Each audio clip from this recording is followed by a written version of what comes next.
வாங்க இன்றைக்கி எறா தொக்கு எப்படி பண்ணுறதுன்னு சொல்லித்தரேங்க. ரொம்ப ஈஸியாக 15 மினிட்ஸ்லேயே இது பண்ணி எடுத்துடலாங்க. சாதத்தில் போட்டு பெசரி சாப்பிட்றதுக்கு ரொம்ப நல்லாயிருக்கும். இல்லை ரசம் வச்சுட்டு கூட நம்ம சும்மா சைட் டிஷ்ஷாக கூட வச்சுக்கலாம். ரொம்ப டேஸ்ட்டானதுங்க. குழந்தைங்களாம் நல்லா விரும்பி சாப்பிடுவாங்க. வேலையும் சீக்கிரம் செஞ்சிடலாம், ருசியாகவும் இருக்கும், சாப்பாடும் நிறைய சாப்பிடுவாங்க பிள்ளைங்க. இன்றைக்கி மண்சட்டியில் தான் நான் பண்ணியிருக்கேன். சட்டி வச்சுட்டு ஆயில் விட்டுருக்கேன் ஒரு 4 ஸ்பூன் அளவுக்கு. ஸ்பைசஸ் எல்லாமே சேர்த்துருக்கேங்க. பட்டை, கிராம்பு, ஏலக்காய், பிரிஞ்சி இலை எல்லாம் சேர்த்துருக்கேன் கொஞ்சம் கொஞ்சம். பெரிய வெங்காயம் நல்லா ஒரு 4 வெங்காயம் நீள வாக்கில் பொடியை கட் பண்ணி சேர்த்துருக்கேங்க. நல்லா சன்னமாகவே கட் பண்ணிக்கலாம் வெங்காயம், அப்போ தான் நல்லா வதங்கும். இஞ்சி பூண்டு பேஸ்ட் வந்து ஒரு 3 ஸ்பூன் அளவுக்கு சேர்த்திருக்கேன். நல்லா பச்சை வாடை போகிற வரைக்கும் நல்லா வதக்கிடலாங்க இந்த அளவுக்கு. தக்காளியும் நிறைய சேர்க்கணுங்க, அப்போ தான் தொக்கு கிடைக்கும் நமக்கு. சாதத்தில் போட்டு சாப்பிட்றதுக்கு நல்லாயிருக்கும். ஒரு பழமான தக்காளி பார்த்திங்கன்னா 4 தக்காளி பழமாக எடுத்திருக்கேன். பொடியை கட் பண்ணி அதையும் சேர்த்துருக்கேன். தேவையான அளவு சால்ட்டு சேர்த்துக்கலாம். சேர்த்திட்டு 1/4 ஸ்பூனுக்கு மஞ்சள் தூள் சேர்த்துருக்கேன். மசாலா ஐட்டம் எல்லாமே இப்போ ஒவ்வொன்றா சேர்த்திடலாம். வீட்டில் அரைச்ச குழம்பு மிளகாய் தூள் தாங்க நான் ஒரு 3 ஸ்பூன் அளவுக்கு சேர்த்துருக்கேன். நீங்கள் காரத்துக்கு ஏற்ற குறைச்சியோ கூட்டியோ போட்டுக்குங்க.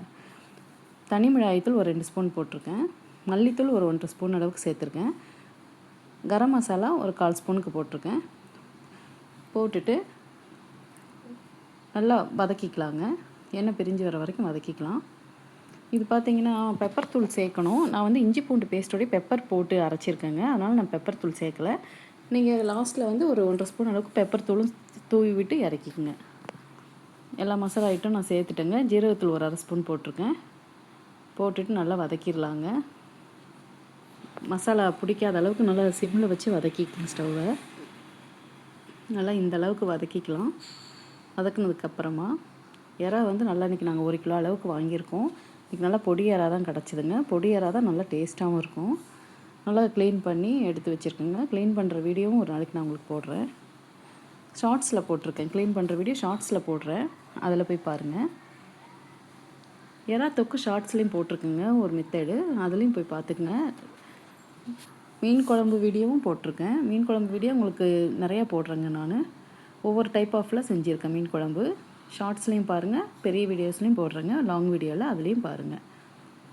எறா சேர்க்குறத நான் வீடியோ எடுக்கலைங்க, அதனால் ஃபஸ்ட்டே பாதி எறா போட்டுட்டேன். லாஸ்ட்டில் மறுபடியும் போடும்போது எடுத்தேன். இது எறாவை சேர்த்தியாச்சு. க்ளீன் பண்ண எறாவை நல்லா ஃப்ரை பண்ணிக்கலாங்க.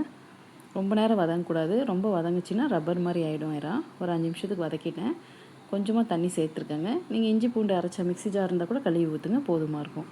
மூடி போட்டு ஒரு 5 நிமிஷத்துக்கு வச்சுக்கலாங்க. வச்சுட்டு பாருங்கள், இப்படி எண்ணெய் பிரிஞ்சு வந்த உடனே தக்காளி வெங்காயம் நல்லா இந்த அளவுக்கு தொக்கு பதத்துக்கு வந்துடுங்க. நீங்கள் இன்னும் சுண்டி நல்லா வரணுன்னாலும் இன்னும் கொஞ்சம் ஒரு 5 நிமிஷத்துக்கு வச்சிங்கன்னா நல்லா வெந்து வந்துடும். ஆனால் இதே சரியாக இருக்கும், நமக்கு போதுமாக இருக்கும். ஏன்னா எறாவும் ரொம்ப வேகக்கூடாதுல்ல. இந்த அளவுக்கு வந்தோடனே நம்ம ஸ்டவ் ஆஃப் பண்ணிடலாங்க. இதே மாதிரி நீங்களும் செஞ்சு பாருங்கள். என்னோடய வீடியோ பிடிச்சி லைக் பண்ணுங்கள், ஷேர் பண்ணுங்கள், சப்ஸ்கிரைப் பண்ணுங்கள்.